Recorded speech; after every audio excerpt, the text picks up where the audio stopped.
मां पार्वती से भगवान शिव जी ने कई परीक्षाएं ली थी। अंतिम परीक्षा ली थी। मां पार्वती ने खूब तपस्या करी थी, ओम नमः शिवाय का जप करा।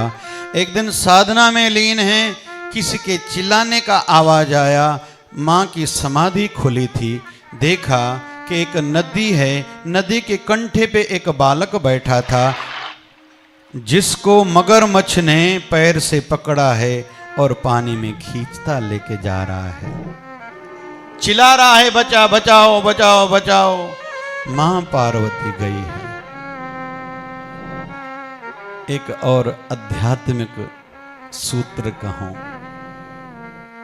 जिनका मन पसीजा नहीं है ना, जिसका हृदय कोमल नहीं है, जिनको रोना नहीं आता, अभी आध्यात्मिकता तो उनसे बहुत दूर है। जिनको दूसरों के दुख का एहसास नहीं होता,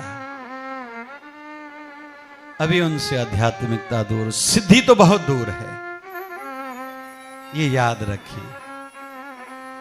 हमारे सिंधी में एक वाणी आती है, दर्दमंद दरवेश बेदर्द कासाई दर्द नाए जिनके सूली दिजे तिनके। जिनके हृदय में दर्द है वही दरवेश है। कोई दाढ़ी रखे, कोई माला पहने, तिलक लगाए, कोई जटाएं रखे, इसका नाम साधु नहीं है। ये तो बाहर का बेक हुआ, बाहर का आवरण हुआ। अंदर क्या है? दर्दमंद दरवेश बेदर्द कासाई। जिनके हृदय में दूसरों का एहसास नहीं है वो कासाई है। और जिनके जीवन में दर्द नहीं, वाणी कहती है उनको सूली पे चढ़ा दो, उनको जीने का कोई अधिकार नहीं है। और मां पार्वती का मन पसीजा, उठ के आई हैं। उस मगरमच्छ को कहा, इस बच्चे को छोड़ दो। बोले क्यों छोड़ूं? मुझे इसका मांस खाना है। बोले नहीं, इसको छोड़ दो। बोलो इसके बदले में मुझे क्या मिलेगा? मां पार्वती कहती है उस मगरमच्छ को क्या चाहिए? बोले आपने आज तक जितना ओम नमः शिवाय का जप किया है उसका फल मुझे दे दो। मां पार्वती सोच रही है धर्म संकट है, मैंने तो शिव जी को पाने के लिए करोड़ों बार ओम नमः शिवाय का जप करा है। जहां तक मुझे स्मृति है 37 करोड़ बार जप करा था।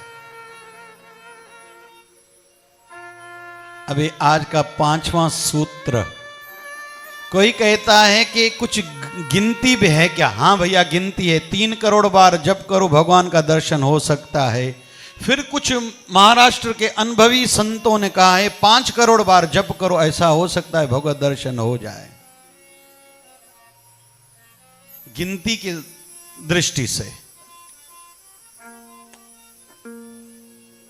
बहुत लोग कहते हैं गिनती क्यों करें? हाँ करो भाई, ये ध्यान की विधि है, ये ध्यान की विधि है। फिर इसको विषय को बाद में लूंगा, आगे बढ़ें। मां पार्वती ने फिर निर्णय ले लिया, मैं जब तो फिर भी कर सकती हूं, शिव जी मिलेंगे मुझे, लेकिन इस बालक की जान गई तो नहीं बचेगी। तो मगरमच्छ ने कहा आपने जब तो शिव जी को पाने के लिए करा था। बोले नहीं, मैं अंजलि लिए पानी हाथ में लिया, मैंने जीवन भर में जितना जप करा मैं आपको समर्पित करती हूं, आपको देती हूं। इस बालक की जान छोड़िए। उस मगरमच्छ से भगवान शिव जी प्रकट थे। बोलिए भगत वत्सल भगवान की जय। शिव जी ने कहा था ये तेरी अंतिम परीक्षा थी कि इतनी साधना के बाद तुम्हारे मन में दूसरों के लिए दर्द है या नहीं है। तू उस परीक्षा में पास है। तू तो जन्म जन्म से मेरी थी, मैं तो जन्म जन्म से तेरा ही था।